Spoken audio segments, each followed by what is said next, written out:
avô foi muito em Florianópolis. Muito recolhido. Muito recolhido. Mulher dele. A mulher dele.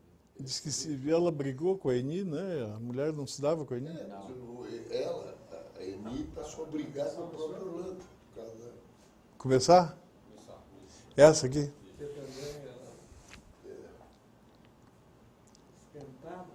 Curitiba, 18 de janeiro de 2011. Mais uma edição do projeto Memória Paranaense, que é desenvolvido pelo Grupo Educacional Uninter, Facinter, com apoio do grupo do Instituto Wilson Pickler de Responsabilidade Social. Nosso entrevistado hoje é um pioneiro, uma personalidade importantíssima na vida do Estado. Ele tem a memória de boa parte da vida paranaense no que tange ao desenvolvimento do comércio exterior.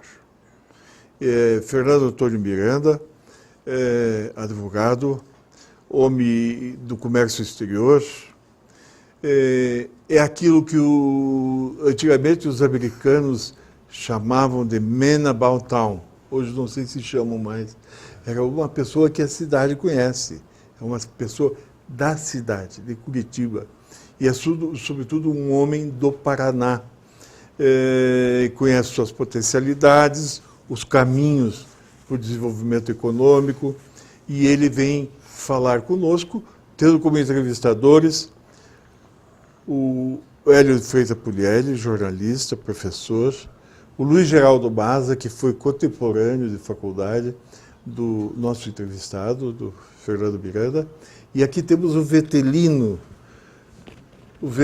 que é um grande homem de comunicação na área da imagem, que foi uma das testemunhas vivas de momentos importantes da vida do Fernando Miranda, um deles que o Fernando vai aqui relatar, que é a ida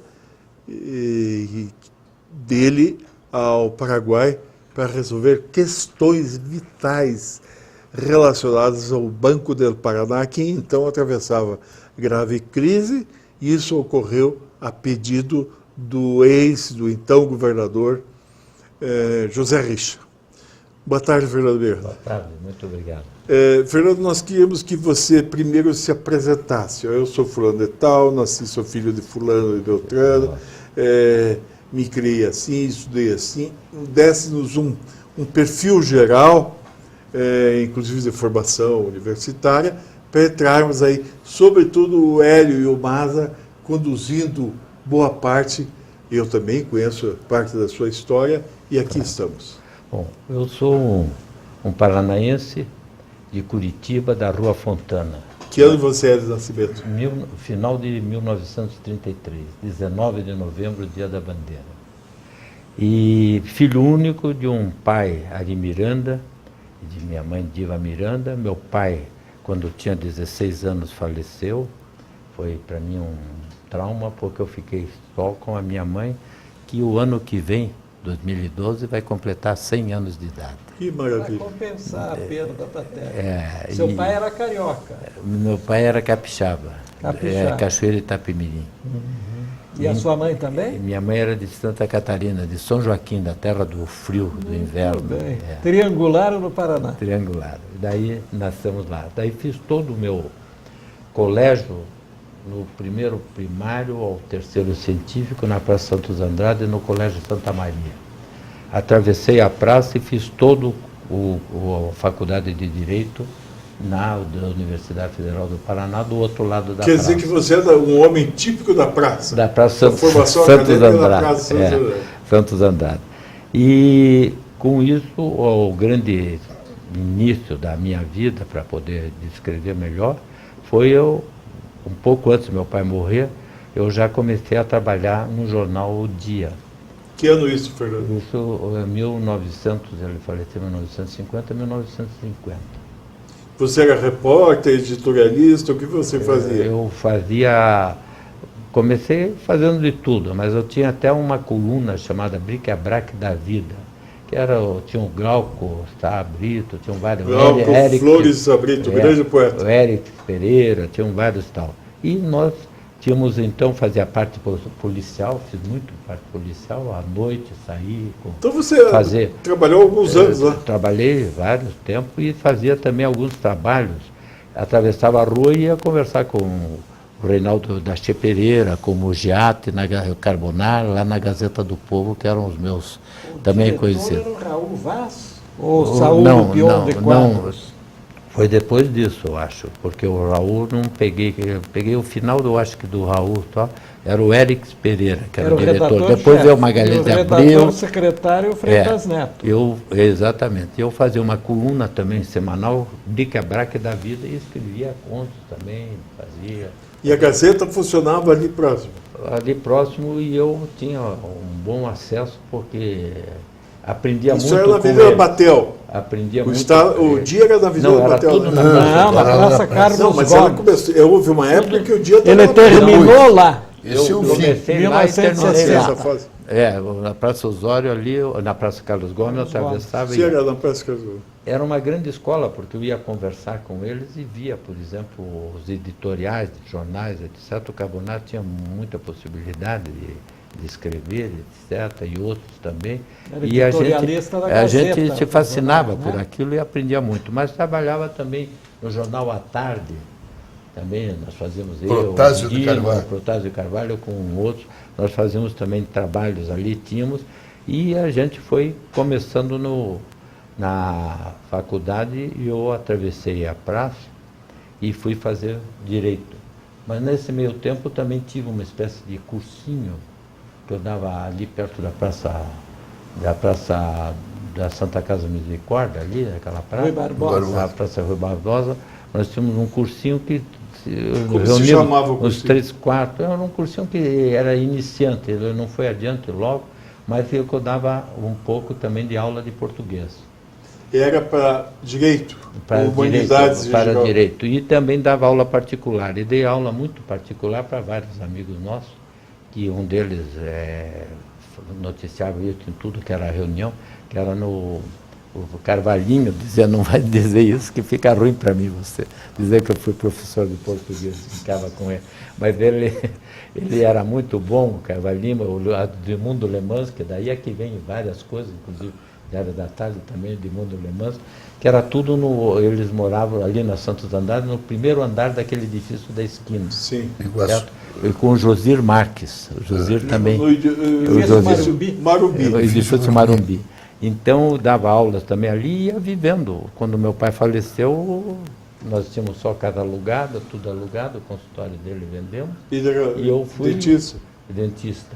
Ele não tinha mais nenhuma propriedade, morreu muito cedo. E ele morreu, na realidade, com 40 anos. Né? Era muito cedo e para mim também foi um baque enorme. Mas eu tinha a ideia de também advogar, e fui advogar logo no início, que podia, porque nós tínhamos uma carteira de solicitador acadêmico, que podíamos advogar naquela época, uma vermelhinha que assinava. Bastava o terceiro ano. E daí eu fui para Cruzeiro do Oeste, um lado selvagem, mas que tinham vários, da família Andrade, tinha algumas pessoas dirigindo, tinha o Matias lá, o banco, e tinha outros autores, e encontrei vários conhecidos também, Léo de Almeida Neves, etc., fazendo comícios por lá, tudo.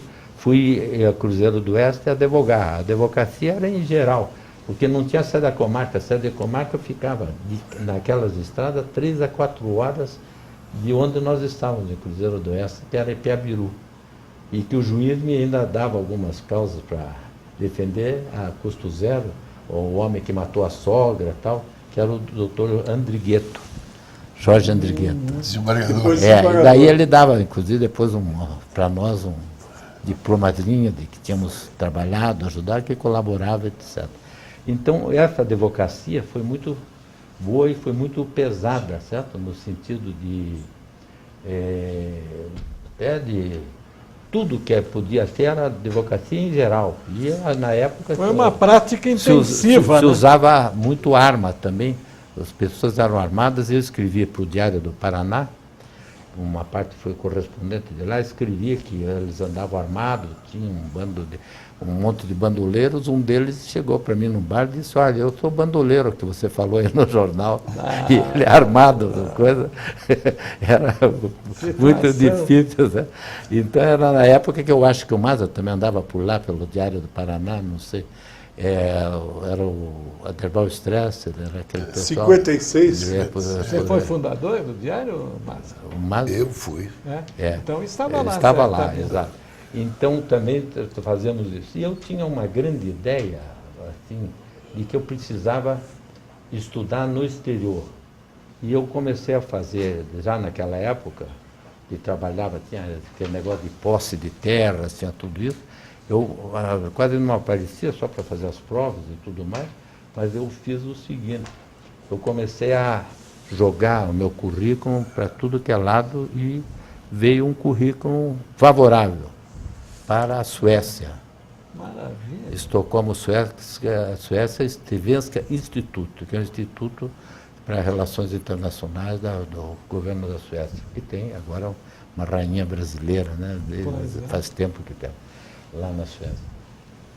E daí, na Suécia, Que ano você foi para a Suécia? a Suécia, mais ou menos, nós vamos ver aqui, 1975, porque eu tenho até um jornal, porque em 75, quando eu fui para lá, eu me tornei também uma espécie de correspondente da Gazeta para a Europa.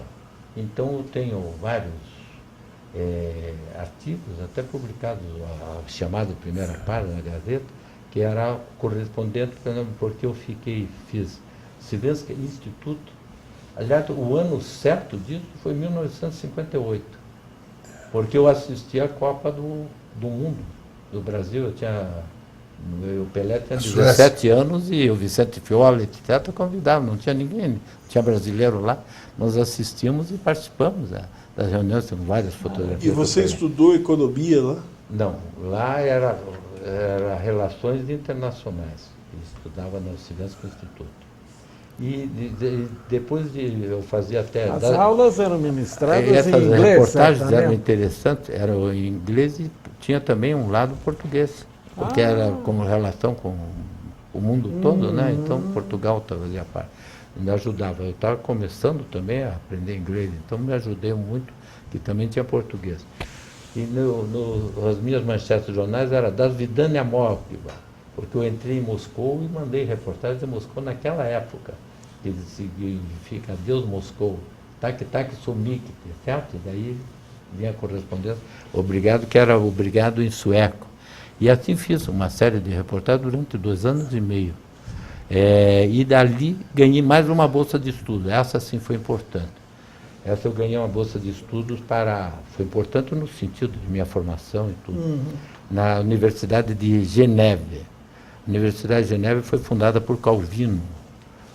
450 anos fez agora há pouco. Fundada por Calvino. Então, uma universidade que tem Piaget formado lá, tem vários nomes famosos, etc. E nessa que eu fui estudar, eu estudava de tudo, tive a possibilidade de entrar em vários cursos por uma razão muito simples, por uma coincidência do destino. Tem a escola de intérprete, que é famosa lá, porque Geneve tem mais de 140 organizações internacionais. Desde Cruz Vermelha, futebol, tudo. É futebol. Tem futebol. É Geneve, né? A FIFA, né? Geneve, Zurique e Los Angeles. Tudo na Suíça. É. E daí eu tive a felicidade de ser convidado, era aluno, para ser professor da universidade, chargé de curso, que se chama.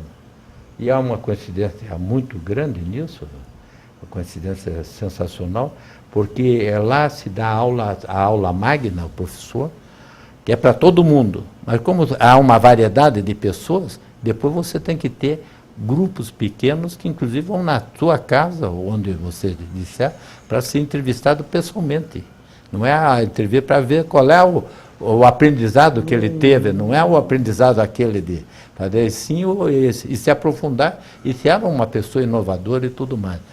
E quem me passou saiu dali e foi para de Genebra, estava junto à Embaixada do Brasil em Genebra, e foi para Washington, já naquela época, foi nada mais do que o Antônio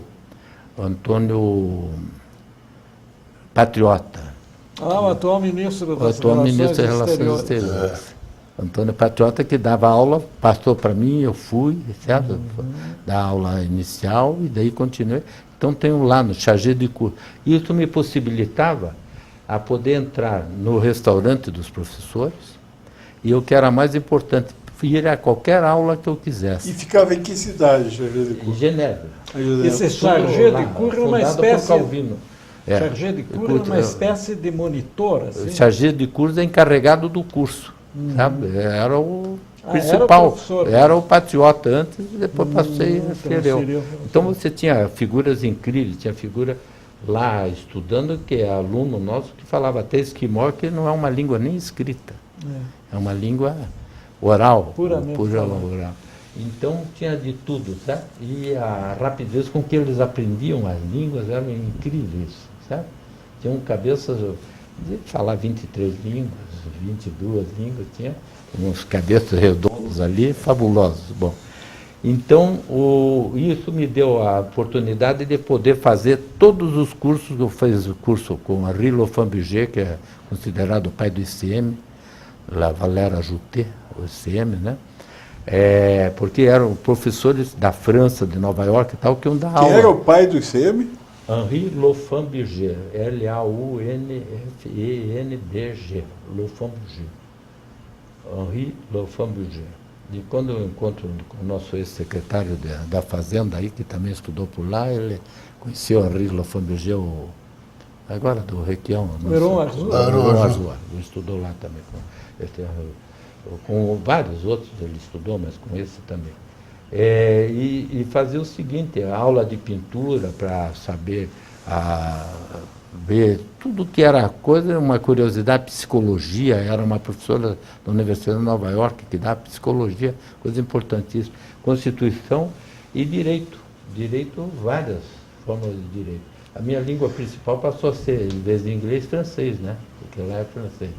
Então, o francês eu realmente penso em francês. Na Suécia e quantos anos na Suíça? Na Suécia, Suíça e tudo, ficou 2 anos e 10 meses. Quase 3 anos. Quase 3 anos na Europa. O que mas com bastante possibilidade de aprendizagem. Quando vim para cá, e que tinha feito culturalmente é um choque incrível, né? Porque eu parti de Cruzeiro do Oeste, que era seu, vai para Suécia, que era o máximo. Era o centro da civilização. Da civilização, porque lá eles, por exemplo, o crime passional não existe. Eles acham a coisa mais incrível do mundo. E até a minha conversa era, eu sentia dificuldade até em conversar, porque a conversa era outra coisa. Os valores diferentes, etc.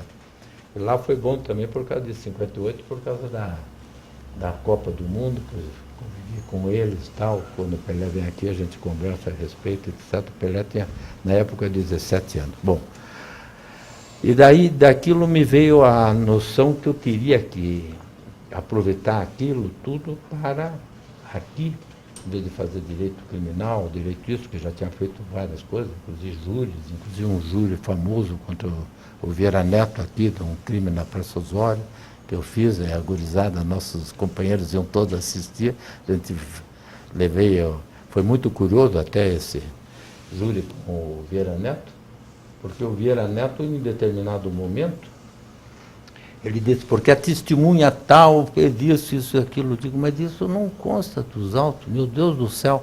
Aí eu disse, eu sentado, Vossa Excelência me permite uma parte, isso não consta dos autos. Vossa Excelência, ele bem alto, grandão, daquele tamanho, ele disse, o senhor me chamando de mentiroso, olha o código de ética nosso, tá? Deu uma Já deu intimidada. Deu uma em mim e eu digo, poxa, faça um pouco de yoga, pense que coisa. Quando ele parou de voltar, você não conta dos autos. Bom, aí teve réplica, era naquele, em frente ao palácio, a área criminal ali, o tribunal, e tinha um corredorzinho pequeno, tinha um café, um corredorzinho pequeno às 2 da manhã, réplica no intervalo. eu vou indo e encontro ele, ele pega e me abraça e diz, meu filho, isso faz parte do jogo. Por quê? Porque ele estava vendo se eu tinha lido ou não os autos. Que a obrigação do advogado, primeiro, é ler os autos. A vida está nos autos, né? Vida jurídica. E dali eu fui me encaminhando devagar, eu sempre gostando de jornal, adoro os jornais, eu leio todos os jornais, leio 6 jornais por dia, é uma característica minha. Leio também os jornais de Curitiba e leio a Folha de São Paulo. E leio muito livros, etc. Sempre gostei muito de ler. Mas eu tinha que me encaminhar para uma área que pudesse usufruir daquilo que eu tinha aprendido lá. Então fui me encaminhando para o comércio exterior. E aí chega um governador, que é um governador que eu considero o governador estadista. Até escrevi um artigo na Gazeta, Parigot, governador estadista. Certo?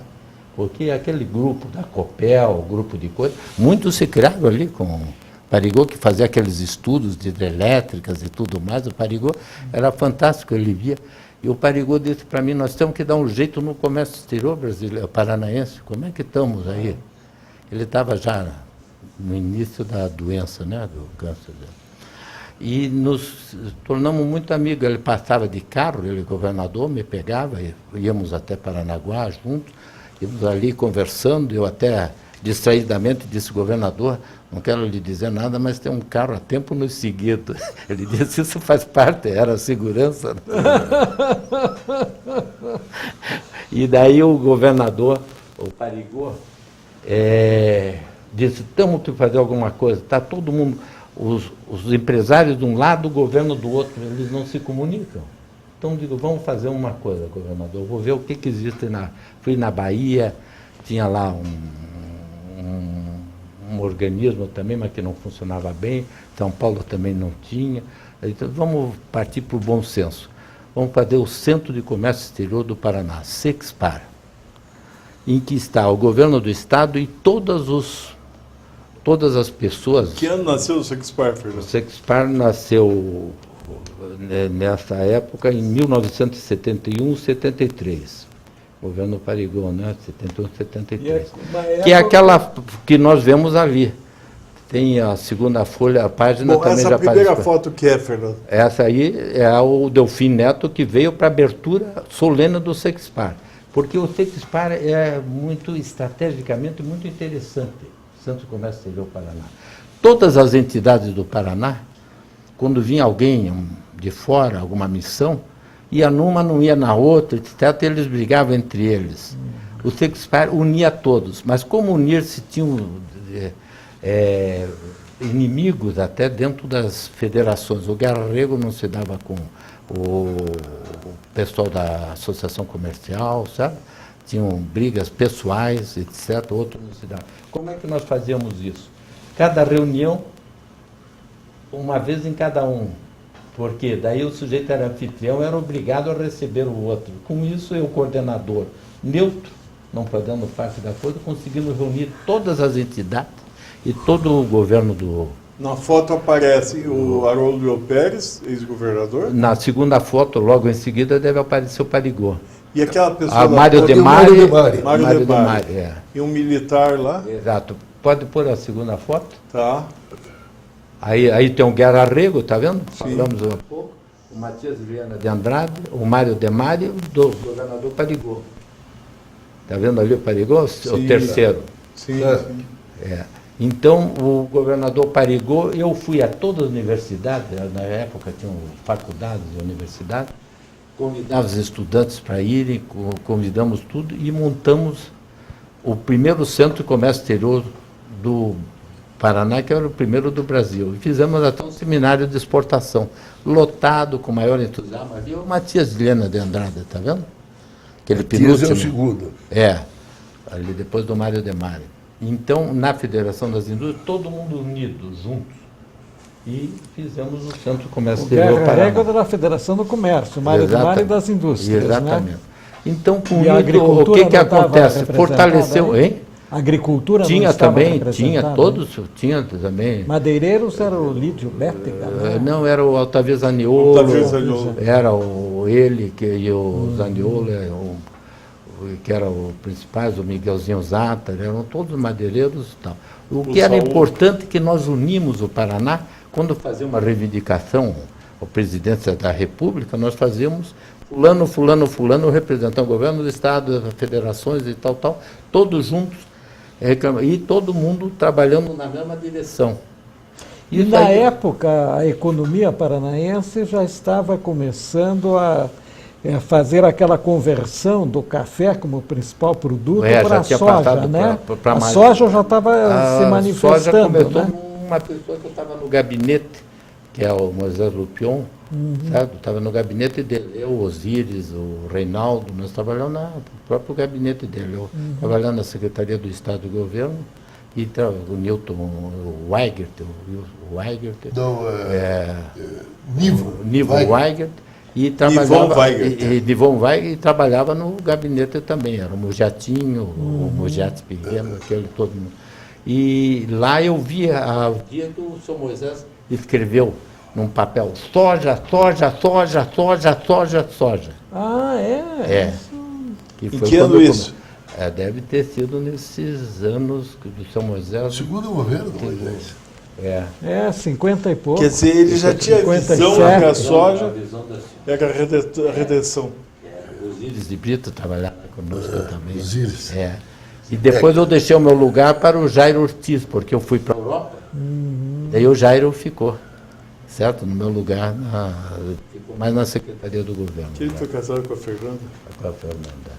Jairo Ortiz Então, Gomes de Oliveira. Que era do Bandeirinhos depois. Aí você tem o primeiro grande que todas as entidades juntas, olhando na mesma direção, isso é importantíssimo.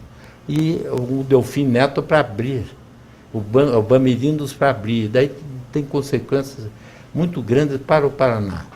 A consequência grande, por exemplo, porque nós começamos a criar outros mecanismos, consórcios de exportação, entrepostos aduaneiros, certo?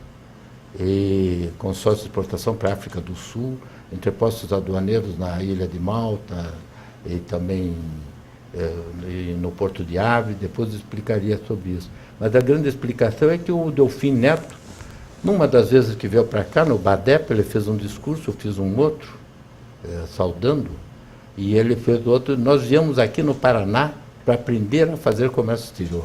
Bonito ele isso. Falou ele isso? falou, tenho isso aí. Até trouxe, sabe? Porque é um Quer dizer que, em termos nacionais, não existia nenhuma entidade semelhante a essa que o senhor arquitetou, congregando. Exatamente. E ainda existe forte, hein, Fernando? Hein? O Sexpar é forte? Não? Não. Você que espera logo, porque o grande problema é a sequência, né? Você sai daí, vem outro com uma cultura, vem um outro de repente, critérios e depois, em vez de Instituto de Comércio Exterior, em vez de Centro de Comércio Exterior. Instituto já é coisa completamente diferente no sentido de coisa. Porque o Centro de Comércio Exterior, o comércio exterior tem uma coisa muito interessante. Ele é que nem o gol do futebol, é a venda. Claro. Tem que vender. De vender é que sai tudo. Não adianta ficar teorizando. E quando você vende, não adianta vender uma vez, você tem que vender com continuidade, claro. Certo? Então, tem que atender também a sua majestade, o comprador e tudo mais. Então, isso é muito interessante. Nessa decorrência, que daí a gente pode voltar depois do Delfim Neto tendo dito isso, de esses organismos todos que surgiram, o consórcio de exportação e África, surge uma visita também à China. Existe uma visita à China. Foi do governo Joelísio. Julito Coutinho. Julito Coutinho, que é o pioneiro. Presidiu a coisa. Era da Federação de Futebol. Sim, mas a visita à China, você está se referindo ao grupo do Paraná que vai à China? Fui eu. Sim, mas que era do governo Joelísio já. Não.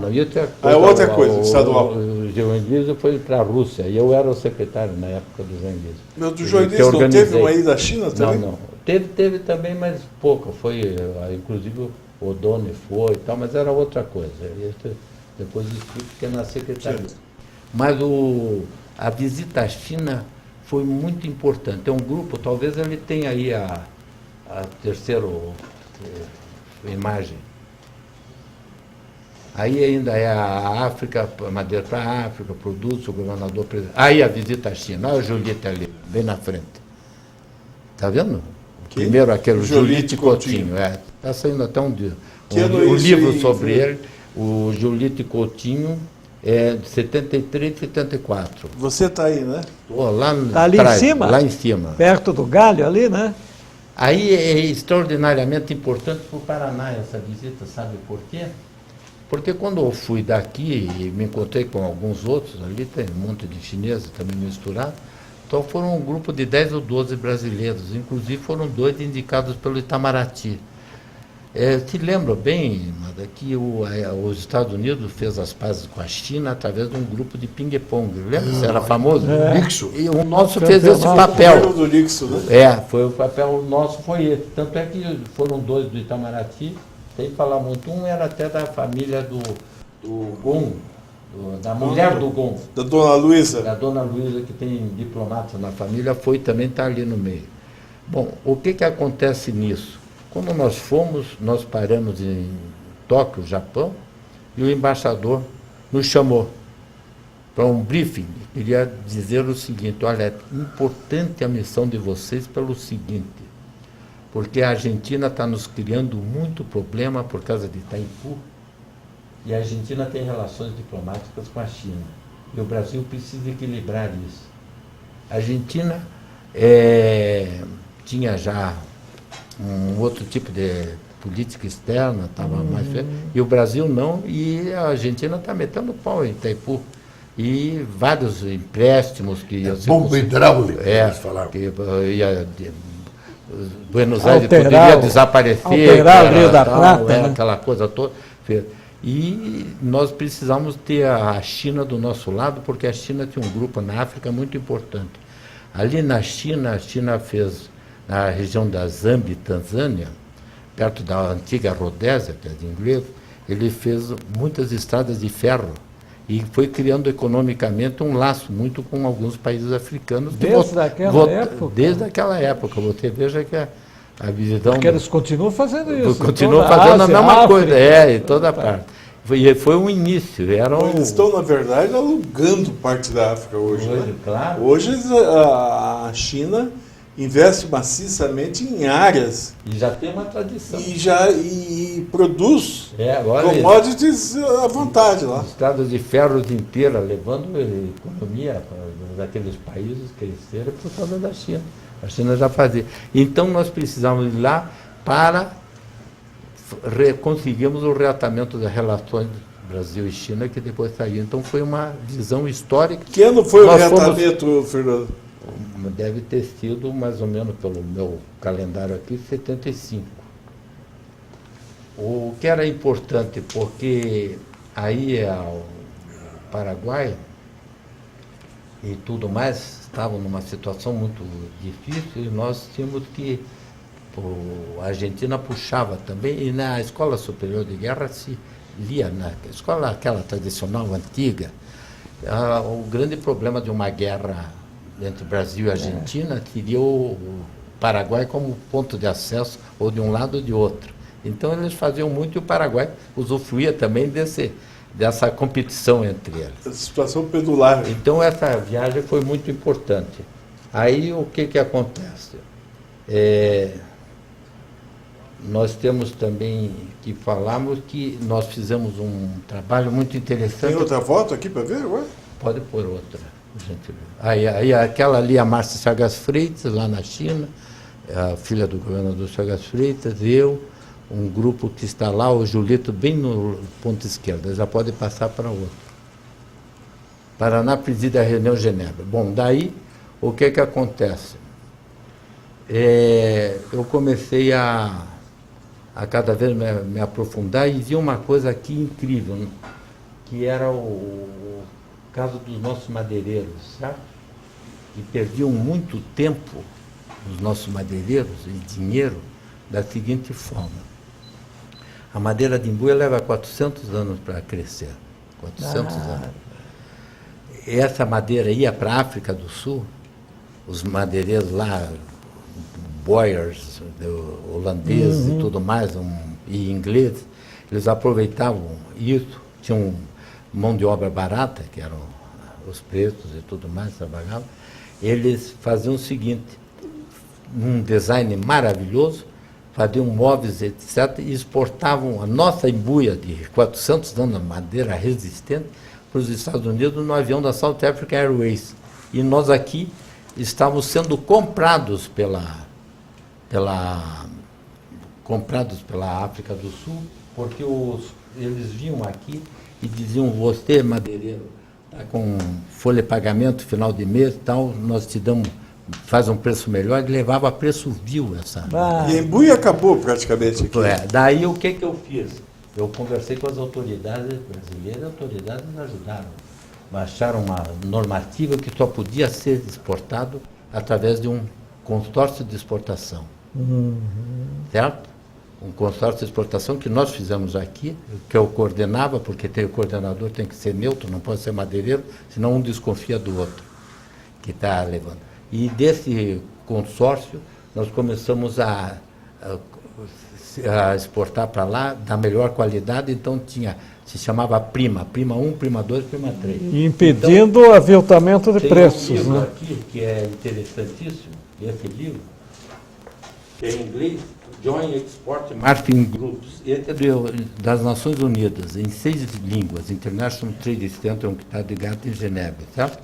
1973, que mostra, diz aqui, ele diz assim: história do Prima Consórcio para Exportação, dá o meu endereço lá, quando eu estou traduzindo do inglês para o português, coordenador do consórcio, um advogado especializado em legal aspectos internacional comércio, e advisor de 160 firmas, eram todas empresas madeireiras.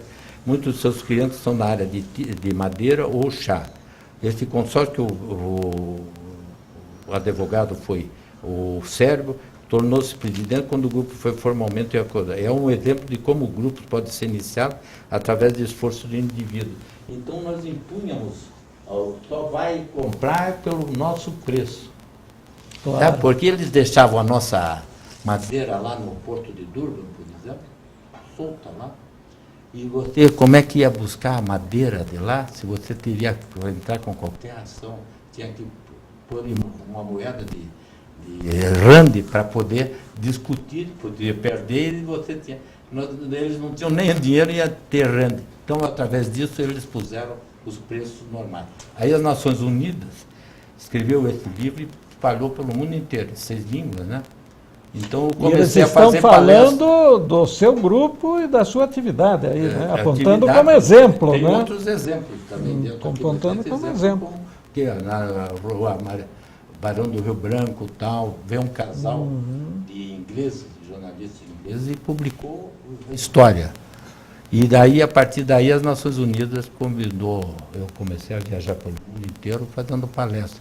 Tem aí mais ou menos umas 28 países que eu falando como organizar consórcio de exportação, que é relativamente Você atua fácil. nesses 28 países?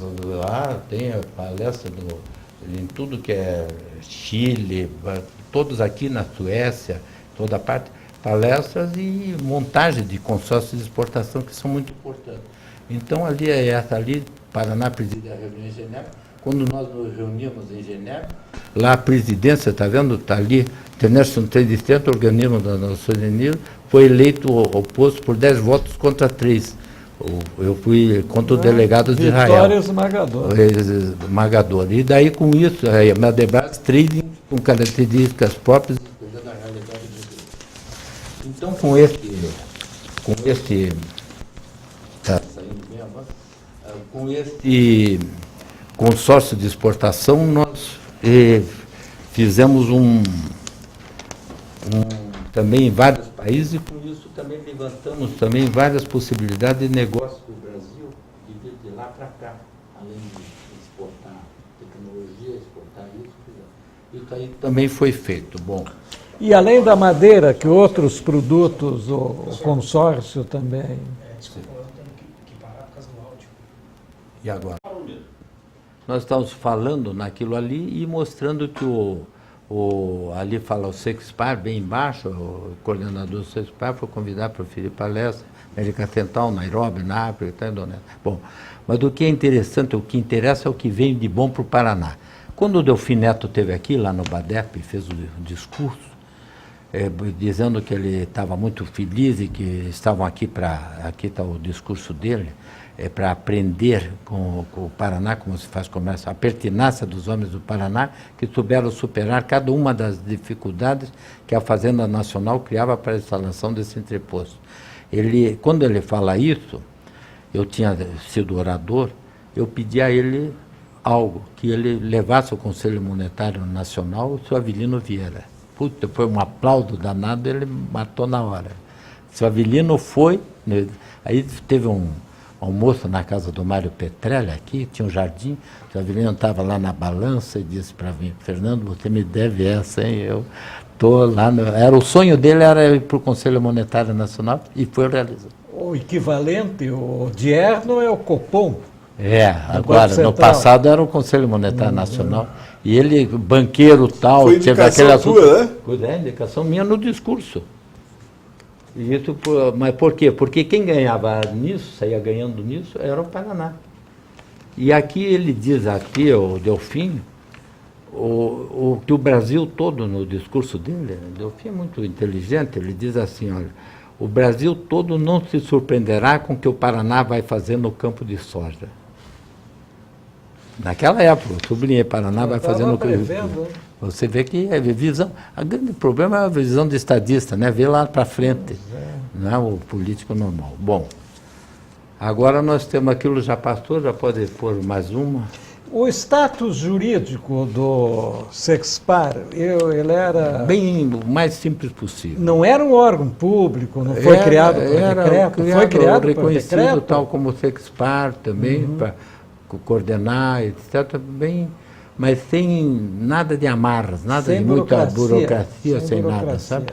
Mas era um organismo da Secretaria de Indústria e Comércio? Não, também não. Não tinha nada a ver com a secretaria. Era independente, autônomo? Unia o governo do Estado com todas as entidades. Sim. Todas as entidades. Bom. Não era um órgão público. Aí, o que acontece? Como nós estávamos com o interposto consórcio na África, certo? Na ilha de Malta, lá um consórcio, nós fizemos a Mar Libras, Mar de Malta, Árabe, de Líbia e Brás de Brasil. Fizemos e exportamos para os líbios e tudo mais.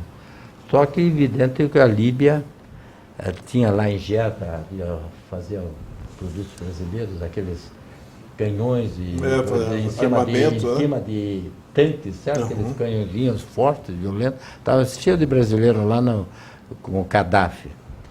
E nós nos metemos nisso também, aí nós começamos a sentir forças também extraordinárias contra. Sabe? Pressões. Pressões, inclusive, evidentemente, de Israel. Né?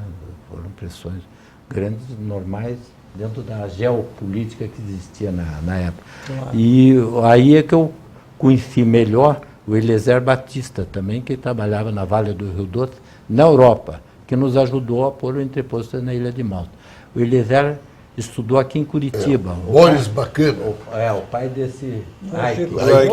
Estudou aqui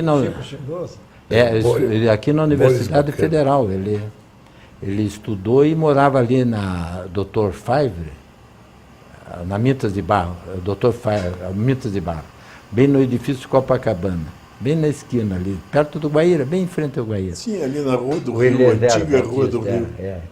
Mas ele conhecia tudo, ele que fundou a Vale do Rio Doce, e a Vale do Rio Doce, a sede dela, para a Europa era em Bruxelas. E ele que dirigia. É o pai do Ike. Porque o Ike tem toda... todos os mapas e tudo. E quando ele fala no pai, é até interessante essa observação. Quando ele fala no pai, ele demonstrando, ele chora. Tem que chorar mesmo, né? É uma coisa maravilhosa, pai.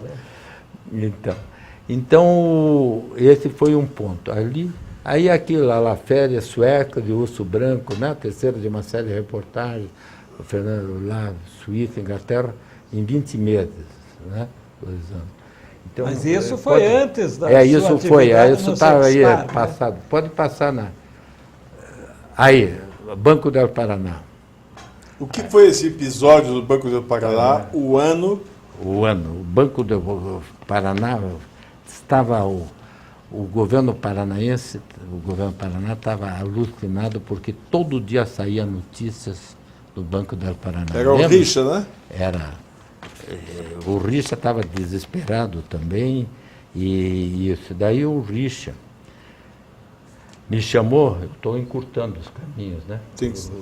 Me chamou e me disse o seguinte: eu já mandei o Otto para lá, já mandei isso, já eu não aguento mais. Você tem que me. Otto Bracarense Costa? Não, o Otto Esponhos. Ah, o Otto Esponhos, o advogado. Eu já mandou várias pessoas, ninguém conseguia, sabe?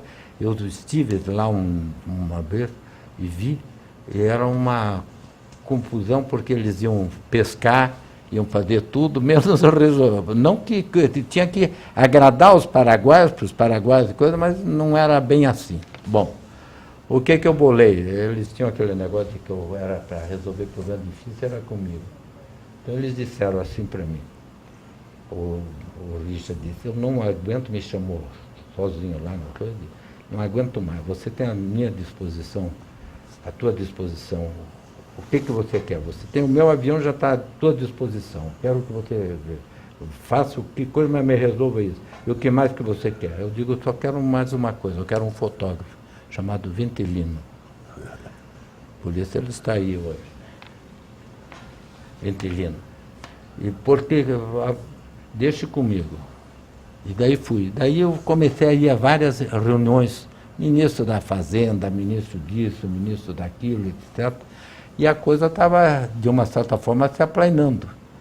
Aí eu digo, agora vamos no presidente do Banco Central e vamos fechar essa questão. O presidente do Banco Central já tinha recebido das autoridades alguns sinais, coisas.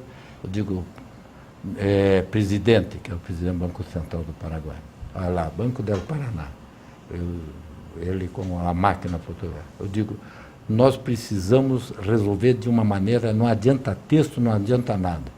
Eu quero que o senhor faça uma declaração de que o Banco del Paraná não tem mais nada a ver com o Banco do Paraná, está caminhando normalmente, e o Banco do Paraná, do Estado do Paraná, está salvo de qualquer ponto de divergência, não tem nada. Então faz, por gentileza, ele fez espanhol, daí eu disse para ele, por gentileza, o senhor coloque isso aqui. Ele colocou no peito, ele bem recebendo, então foi muito incisivo, recebeu, pôs dali e o Ventelino bateu a foto. Cadê Se o presidente do Banco Central, isso eu trouxe para testemunha porque eu depois, tem aí a continuidade, ele bateu a foto, e era uma foto como essa, você ganha um diploma, põe assim e tal, certo? Dizendo que não tinha nada tal. Aí eu vim para cá, com a solução resolvida, o Ventelino. E por causa da fotografia. Mas o Ventelino, as fotografias, ele devolveu, né? Todos para... Está lá no Palácio do Governo, mas eu tinha que ter, pelo menos a expressão dele, porque não encontro lá no Palácio. Não é que não encontro, ninguém procura. Acabaram acabando com tudo lá. E daí, esse deixa aí que já vamos falar dele. E o Banco del Paraná, daí resolveu praticamente sua solução e ficou tudo certo.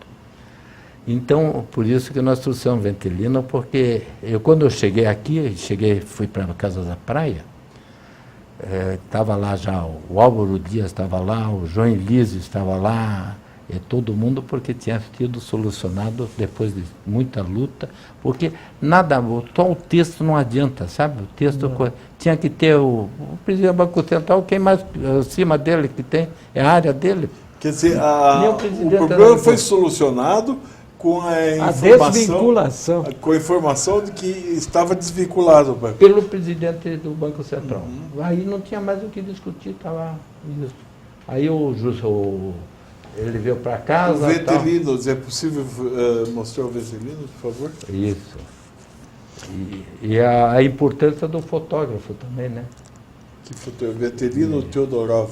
Doutor Grande Miranda, fotógrafo. enquanto o senhor desempenhava essa missão aí, além fronteiras, o senhor continuava ainda no comando da Sexpar? Não, da Sexpar eu acho que havia se afastado? já afastar porque eu estava para assumir Secretaria de Indústria e Quanto Comércio. tempo o senhor ficou na testa da Sexpar? Fiquei uns 4 anos ou 5, mas daí eu tive que ir para outros outros setores. Aí que nós Aí esperamos o seu depoimento. Para outros setores. Daí que nós temos aí, por exemplo, a Madebras, você veja que coisa, está vendo eu ali conversando com o Simons, certo? Mário Henrique Simons. Porque o Simons veio nos visitar, porque a Madebras foi algo inédito, com entreposto. O entreposto é o seguinte, para entender bem. O entreposto, você tem aí o supermercado e você tem o shopping. Qual é o segredo do shopping? Qual é o segredo do supermercado? Por que se faz? Porque você facilita a vida de Sua Majestade o comprador. Você tem ali, não está chovendo, tem segurança, tem o mercado e tal. A mesma coisa é entreposto. Você põe Só um que os entreposto. atacadistas é que vão lá, não são. Você põe o entreposto no consumidores. exterior. Como é que nós fazemos o entreposto, por exemplo? Nós, na ilha de Malta, nós podemos pôr, para ficar mais firme, figurativo, ver o entreposto que nós fizemos na França, no Havre. Na França, no Havre, é o Partido Comunista que é privilegiado. Então, tem um nível de desemprego. Havre é Normandia, né? É, ali perto da Normandia, né? E o Porto do Havre tem o grande problema. Esse tem perturbação e tudo mais. Ora, o governo precisava arrumar empregos, então ele deu todas as possibilidades e nós temos as dependências do Porto do Havre. Nós fizemos, eu estou resumindo a coisa, mas nós fizemos o seguinte, as estradas de ferro na França são muito boas e até barato o aluguel. Alugamos um trem na Gare Saint-Lazare e convidamos todos os clientes dos nossos fulanos da Inglaterra, da França, para estar a tal hora na Gare Saint-Lazare, em Paris. E dali eles vieram de trem até o Porto do Havre, onde houve um almoço. E o meu embaixador na época era o Delfim Neto, era também embaixador do Brasil na França. E daí eu fiz um discurso em francês, para francês dizendo o seguinte, que a França tinha lembra-te aquele o avião deles, que era o Concorde, que vinha em 5 horas do Brasil, até passava pela África e a Gare ao aeroporto lá da França, direto, Charles de Gaulle, e ele levava 5 horas. E as nossas mercadorias levavam bem menos, estavam 10, 15 minutos dali de ônibus, que nós iríamos ver as mercadorias. Então nós tínhamos ganho em velocidade, bateram palma, deram risada, tal, e foram comprar as nossas mercadorias, porque Sua Majestade do comprador via a mercadoria, via se estava seca, se não estava, se era aqui. Claro. Compramos, vendendo 98% da mercadoria que estava ali. Não era só madeira, tinha de tudo, para a África, para coisa, e até água mineral. Até água mineral. Até água mineral. Mas do que quando viram o sucesso disso, e é simples a fórmula, pôr para Sua Majestade o comprador facilitar a compra dele. Eles chegavam com os caminhões que tinham ali para alugar mesmo, e 24 horas estava em qualquer parte da Europa a mercadoria. Mas o entreposto era brasileiro, não era exclusivamente paranaense. Eles nos deram espaço, tudo mais, os armazéns, tudo, gratuitamente. Eu sei, mas não eram só dos exportadores paranaenses. Não, do Brasil todo. Pegava São Paulo, madeireiros de São Paulo, Manasa, São Paulo, vários daqui do Paraná, Santa Catarina e Rio Grande do Sul. 29 com 33,3%, que já foi e eu com 3,3%. Foi uma pirâmide de consórcios já. E daí o que aconteceu? Foi um sucesso danado, um sucesso incrível, entreposto, porque você põe perto de Sua Majestade o comprador. Bom, facilidade de venda, a mercadoria. O Brasil resolveu, em vez de privatizar, como estava, estatizou. Fez a Companhia Brasileira de Entrepostos e Comércio, a famosa COBEC. Daí já entrou a burocracia? Já melou. COBEC, ele lembra, ele fez 2 organismos, COBEC e Interbras. A mentalidade do que foi presidir a COBEC era a seguinte, de comprar um grande edifício em Paris para pôr empresas brasileiras. É o fim do fim. Pô. O Federal Reserve nos Estados Unidos é um quarteirão, coisa não tem o nosso, que era a maior dívida externa do mundo naquela época. O maior prédio de Brasília era do Banco Central, que o Langoni inaugurou com vergonha, porque tinha vários, aquele negócio de ouro, modelo de ouro para baixo e tal. Vários e da Bolívia também. Quer dizer, não é prédio que vende, o que vende é a mercadoria mesmo, claro, é e os mecanismos de venda. Então esse foi mais um... E ali nós estamos vendo a grande sumidade, o Mário Henrique Simons, que... Ele era ministro da Fazenda na época? Era, veja só a presença dele lá. Aqui, à esquerda, quem é que está ali em pé, com a mão no bolso? Não consigo divisar. Não. Quem é? Não sei. Cecília Almeida. Ah, aqui. Cecília. Tá vendo? E ali tem outras figuras. A espreita. A espreita, estava esperando. E eu escrevi bem grande lá, follow-up, porque o grande problema da entidade é o follow-up, o crescimento, a continuidade, certo? Você vê que está lá, estamos explicando e para ele. Ele deu todas as coisas. Só que criaram um mecanismo estatizar em vez de privatizar. Foi uma pena. Isso aí era na época do governo de quem? Do Canet? Não, do Canet, eu acho que não era do Canet. Isso aí é 73. Bem mais antes. 73? É. É 73, né, Fernando? É. Aí para fechar fechar, olha lá, isso é lá no Paraguai, coisa. É o Otto. O Otto está ali, tem mais um outro, tal, naquelas reuniões primeiras. Tá? Depois, o que nós temos, para fechar isso, eu fiz o seguinte, que é importante.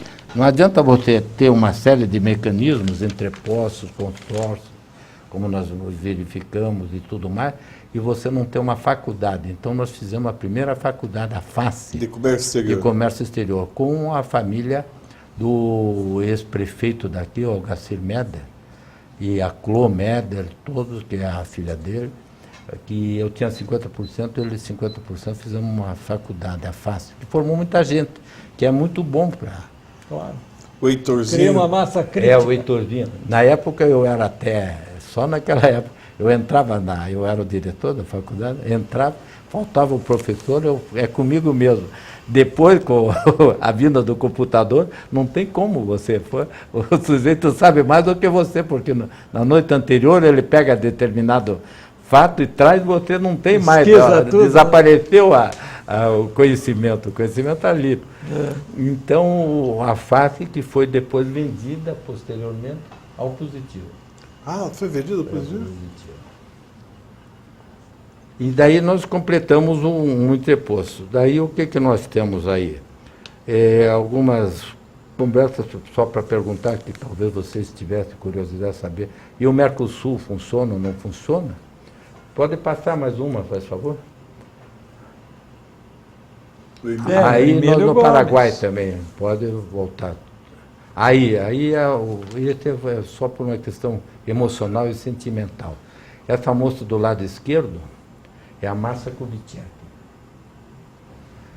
Aqui em Curitiba, 3 dias antes do Juscelino falecer, foi na sexta-feira à noite, nós estivemos juntos, eu disse para a Márcia que eu gostaria demais de ter o presidente, né, visitando lá Caiobá, a casa e tal, e marquei um negócio com ela disse, não, vou falar, pai, vou tal. Eu desci para Caiobá, já pensando onde é que ia ficar o Juscelino, etc, etc. Quando subi, liguei no domingo, estava a morte de um choque. Daí eu liguei para lá, e primeiro o dia não deu, na segunda-feira eu consegui falar com ela, estava uma crise, daí ela estava em Florianópolis, estava voltando, e daí a mãe dela veio o telefone e eu fizemos um anúncio na Gazeta do Povo e realizamos, por isso que tem um lado emocional, a primeira missa no Brasil para o Juscelino Kubitschek na quarta-feira. Em Curitiba. A Gazeta fez um anúncio enorme, aquela menina Margarita Sansoni e o deputado lá, o Rafael, me ajudou na época, né, deputado, me ajudou também, o doutor Francisco ajudou, fizemos, e todo o grupo que tinha sido caçado, etc., estavam todos na missa, eu recebia as coisas. Foi uma coisa muito interessante. Cantamos o Peixe Vivo, lá, o coral, certo? E foi ali na igreja da Saldanha Marinho, naquela igreja da Saldanha Marinho. São Francisco de Paulo. E foi todo filmado também. Por que foi filmado? Órgãos de segurança. Hein? Órgãos de segurança. Foi Filmado pelo SNI. O SNI, Foi interessante. Bom, esse foi um... Quem que filmou? Que o SNI. Órgãos de segurança. Não foi o Vento Livre. Estava tudo. O Amauri Silva é um que estava na fila para dar os sentimentos. Digo, fica aqui comigo para receber também. Então, tinha um monte de gente, sabe? Daí, a Guerra das Malvinas, está terminando agora a coisa, a Guerra das Malvinas, Mercosul, mostra que nós conseguimos trazer 900 empresários da Argentina para São Paulo, 900, porque eles tinham boicote. Lembra? O boicote a navios, de tudo, eles não podiam. Eles exportavam via Brasil, mostrando que aí venderam aberto, o Brasil vendeu, ganhou, os argentinos ganharam, para ver que no fundo é um casamento de interesse. Tem que casar interesse, senão não tem. Por patriotismo ninguém faz nada, tal. Tem que fazer quando houver casamento de interesse. Lógico. É só uma E observação. o senhor acha que o Mercosul é um casamento que está dando certo? Eu acho que está muito difícil por causa dessas mudanças também de governo, mudança de cultura, etc. Bom, aí depois vem a minha época de secretário de Estado, não sei se vocês querem... Não, queremos, claro. Claro. O secretário dois governadores, secretário do João Elísio e secretário do Álvaro também foi, né? Só eu e o Reis é que passamos O Richa foi só essa missão do Banco do Paraná? Do Richa eu fui subsecretário, sabe? Quem estava na secretaria era o Francisco Simeão, né? E eu fui subsecretário, o Richa estava com coisa, então me chamava de vez em quando para ver algumas coisas. Fui subsecretário. Bom, a Guerra das Malvinas, daí houve um movimento do Paraná, pode mudar até o... esse é da Gazeta do Povo, primeira página. Lá eles resolveram, todos, houve uma unanimidade total para indicação para uma criação de uma secretaria especial junto à presidência da República. Mas não era só aí, no Rio saiu, já no Brasil saiu tudo. Houve um movimento enorme, o Richa, e fomos junto conversar todos com o Tancredo Neves lá no Curitibano. E ele concordou, porque nos Estados Unidos a Secretaria Especial de Comércio Exterior é junto ao presidente da República, os interesses do presidente da República estão diretamente ligados ao seu comércio exterior, é um problema estratégico, né? E isso aqui é um monte de órgãos. Você lembra que a CASEX era um departamento do Banco do Brasil, o Banco do Brasil estava do Ministério da Fazenda, o Ministério da Fazenda está com outro ministério, não tinha nenhum tipo de poder de decisão, nenhuma vergonha, e isso aí resolveria, certo? Quer dizer que se não morresse o Tancredo, o senhor teria sido ministro?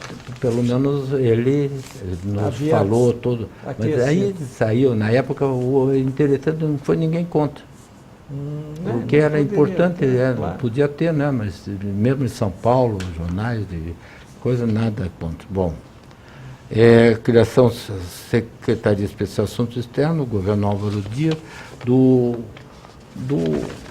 aquele teu livro do João Elísio está maravilhoso, fala tudo ali, não tem quase que eu possa acrescentar, mas pode passar para ver se a gente... O que mais eu posso dizer é que amanhã, por exemplo, aí é o Álvaro, está vendo? Eu como Álvaro, o Ari Queiroz, certo? Aí eu fui secretário dele, só eu e o Reis que ficamos de um governo para outro. Aí muda, por gentileza. Aí com o João Elísio. Amanhã eu tenho um almoço lá na Associação Comercial com o governador Beto Richa, que é a associação que vai fazer, e a gente é convidado, eu faço parte lá da associação, estaremos. Mas é uma pena que um governo não veja isso. Maza, você que se preocupa tanto com o assunto paranaense, também como todos nós aqui, que nós tivemos um organismo, quando secretário, sensacional, que se chama o COINDE, Conselho de Política Industrial e Comercial Paraná. No interior do estado, em todo e qualquer polo, você criava um COINDE, com várias pessoas, empresários, trabalhadores, até o bispo, certo? Que conhece a vocação do local. Essa é o grande... Conhece a vocação de cada cidade. Não é por um funcionário que vai daqui, da secretaria, não que vai... nada. Aí nós criamos até um sistema. Eu disse para o João Elias, você tem que almoçar, tem um tempo que almoçar. Vai almoçar, cada vez eu trazia alguém do COINDE. Os homens chegavam com lágrimas nos olhos, sabe? Estou há 40 anos nesse estado, nunca nem sabia onde era o Palácio do Governo, agora vem almoçar com o governador. Você cria uma corrente incrível. Eu levava no aviãozinho, a secretaria tem um avião, eu levava os presidentes das entidades. Então dava todo o Carlos Alberto, Zaniolo, todo mundo ia junto. Formava um mix, sabe? Sensacional, porque você tem que ver o Paraná, tem que seguir as vocações das regiões e aqueles que deram certo. Então, com isso, e depois eles decidiam lá e tinha uma equipe da secretaria para realizar. Foi um ano só, não deu para a gente continuar mais, mas foi um ano só, mas um ano de maior sucesso. Esse COINDE é um espetáculo, todo mundo que fazia parte do COINDE gostava. A pessoa se sente participante de um processo. E principalmente porque interioriza também, que é o interior e tal. O senhor é secretário Quem da Indústria aparece e Comércio. De Indústria e Comércio. Fernando, O Richard me abraçando ali, né? eu não consigo... Ah, é o Richard? Do lado direito e eu ali. Tá. Foi muito interessante esse negócio do COINDE, porque é um programa que qualquer governo pode fazer, procurar as vocações, sabe? Não adianta artificializar, ir daqui para lá uma solução, não, nunca tem. E hoje, a vocação, na tua opinião, a vocação do Paraná é para a exportação de commodities ou nós temos possibilidades na área industrial, Na área de industrial, fornecermos, de alimentos, mesmo com a despeito do dólar? de alimentos, hoje o dólar está... Quais são as perspectivas do Paraná em termos de comércio exterior? Pois o comércio exterior tem que ser o grande parceiro das mercadorias, que é uma coisa que já se fala há anos, né? Vai o algodão e volta a seda para nós compramos e tal. O grande parceiro é o processo de industrialização. A industrialização é fundamental para o Paraná, sem dúvida alguma. É difícil, por isso que eu falando no COINDE, nas vocações e tal, certo? Tem empresas muito boas no Paraná, porque quem não tem interesse que se faça essa industrialização são as multinacionais, elas não têm interesse nisso. E atualmente não existe nenhum órgão equivalente a esses que o senhor criou e que difundiu. Não sobrevive nada desse sistema? Não, sobrevive, salvou muito madeireiro, mas a madeira por si também caiu, salvou muita gente. Esses órgãos criaram... As federações. Não, eles mesmos, os madeireiros, conseguiram sobreviver graças a isso, a essas coisas. Isso foi muito importante. Agora, a mudança de governo é uma mudança difícil, né? Porque chegou o governo, tudo, por exemplo, chegou o governo do Álvaro em seguida, a primeira coisa que ele fez foi acabar com a Secretaria de Indústria e Comércio. Pois é. Absurdo. Lembra-se que ele acabou com a Secretaria de Indústria e Comércio? É um absurdo. E depois com o BADEP. Depois com o BADEP, com todo mundo. Então, Mas qual é a alegação do Álvaro para ter acabado com o BADEP e com a Secretaria? Também não sei. É incrível isso. É incrível. Então, você veja, nós dependemos muito... extrajudicial. O BADEP eu acho que é porque o BNDES estaria concedendo o financiamento que o BADEP concederia. Ele achou que o Estado, tendo um órgão... Havia uma superposição. E parece que eram poucos recursos do BADEP também. Então foi muito interessante. E uma das coisas que nós resolvemos, particularmente assim como... foi não como tese de governo, mas teses pessoais, foram, por exemplo, lidar com o problema das fronteiras aqui, Foz do Iguaçu com o Paraguai. Foz do Iguaçu só podia exportar, veja só que loucura, só se fosse comprar um fogão, etc., fechando o câmbio com o Paraguai. Então, isso é uma loucura. Então, nós falamos também com o Delfim, fomos com todo o pessoal de Foz do Iguaçu e mais daqui, etc., e conversamos e conseguimos fazer exportação em moeda nacional, Guarani deles e nossa cruzada. Pronto, já fomentou, tal, os comerciantes ficaram muito contentes, certo? Na época era o Dobrandino, candidato a prefeito, foi eleito, os comerciantes também, o Afonso, que estava por lá, foi eleito também, depois trocou para o Ponta Grossa, né? Mas foi Foz do Iguaçu, foi eleito. Tudo porque nós fizemos, e também fizemos para Livramento, isso que é muito importante, moeda nacional. Então, para mostrar algumas coisas que foram concedidas. E isso com relação à Secretaria de Indústria e Comércio, eu acho que o teu livro está excelente, fala muito bem, o do Álvaro também. O que eu posso dizer que a última coisa minha também, depois que eu vi que política não tinha continuidade, não tinha nada, eu resolvi dar meu esforço por 10 anos para uma coisa que o Maza chamou de engenharia humana, que é o problema do Hospital de Clínicas, certo? Aquela associação dos amigos do Hospital de Clínicas e tal, que conseguimos, eu acho que dá para mudar aí também. Dá para mudar, conseguimos fazer.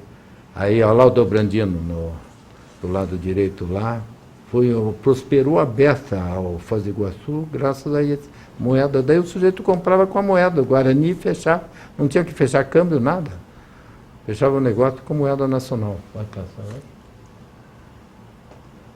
Esse aí já é um dos diretores do HSBC, o HSBC doou uma casa enorme para neurocirurgia, certo, também, e aí também uma das minhas despedidas lá, da Associação dos Amigos, mas foi um trabalho muito interessante, porque envolveu toda a comunidade paranaense, vendo que o paranaense é extraordinariamente solidário. E a gente acompanha e fica com isso. Está vendo? Ali está o Samek, está aqui o nosso deputado lá da Tribunal de Contas, o primeiro aqui. Hermas Brandão. O Hermas Brandão, o doutor Francisco, o Ito, o Jaime Lerner, lá o Escalco, está vendo? Uhum. Para ver que todas as áreas, seja PT, seja isso, estavam todos unidos. No dia anterior eles brigavam por causa da Copel, no dia seguinte estavam todos unidos aí num negócio de solidariedade. E isso foi muito importante para a solidariedade. Eu acho que foi um trabalho... Quantos anos você ficou na 10 presidência? anos. E daí pode passar a ganhar um título que para mim é o título da minha vida. Olha, nós todos com as mãos levantadas, olha, Reinaldo Stephanie, está vendo aqui? Reinaldo Stephanie, está lá o Francisco, está o Isso, está o Jaime, está isso, todo mundo de mãos levantadas, etc. Num sábado de manhã no pátio do Isso, e aqui está cheio de gente na frente. Aí, para mostrar as contrariedades, quando ia lá para Brasília, eu levava isso. A vice-governadora de um partido, o Samek de outro, o Jaime Lerner de outro, que não se dava com o Reinaldo Stephanie, daí fizeram as pazes aí. Quem não se dava? O Jaime com o Reinaldo, tinham brigado, negócio de banestava. E daí o Scal, todos unidos no mesmo propósito, mostrando que a solidariedade é uma característica do paranaense.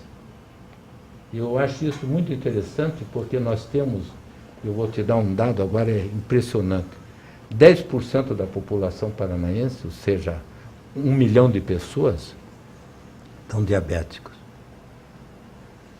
1 milhão de pessoas.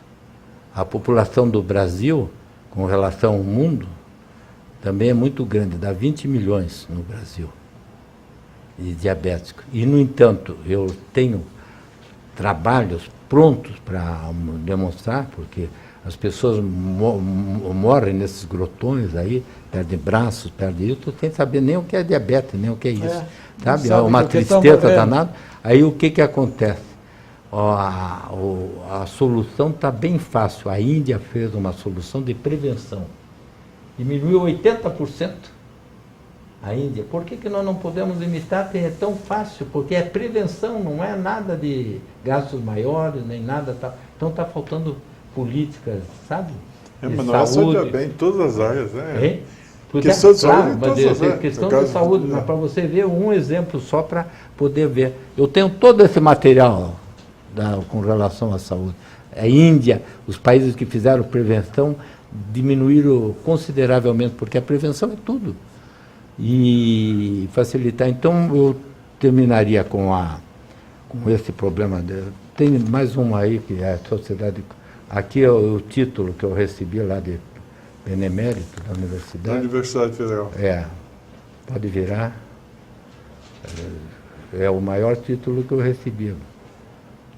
Pode virar. É benemérito. Não, mas veja, outorga do primeiro título de benemérito. Sessão pública e solene, Conselho Universitário, com todas aquelas características. Para mim é o máximo. Estou sempre vinculado para o resto da minha vida a essa Universidade Federal. Aí a Sociedade Consular, fui 3 vezes presidente, agora já não sou mais cônsul, mas depois de 20 e poucos anos já desisti dele. O senhor era cônsul honorário de que país? Do Equador. Do Equador. Aí nós, uma reunião com o Pratini, eu pus o Pratini aí, porque o Pratini uma vez me disse uma coisa que eu queria terminar com ela. Como eu comecei dizendo que sou curitibano, paranaense, realmente o que eu tenho é o Paraná, certo? Eu sei que esse trabalho de vocês é importante, aí a Sociedade Consular é importante porque quanto mais o tempo passa, mais a memória desaparece, é ou não é? Sem dúvida, vai se desaparece. diluindo. E ele foi 4, 5 vezes ministro, o Pratini, desde o Pratini de Moraes, aos 23 anos de idade, depois foi Marcos Vinícius ministro de Pratini várias de Moraes. vezes. Bom, e ele me disse uma coisa lá na casa deles, eles também, a família dele é igual da mesma religião calvinista, como o Gás, lá, uma coisa assim. E depois do jantar nós saímos, estava o irmão dele, a família dele, ficaram lá, nós tínhamos céu estrelado, e eu quero concluir com isso. Eu digo, mas Pratini, enfim, nós já sabemos, tudo, mas afinal, qual é o problema do Brasil?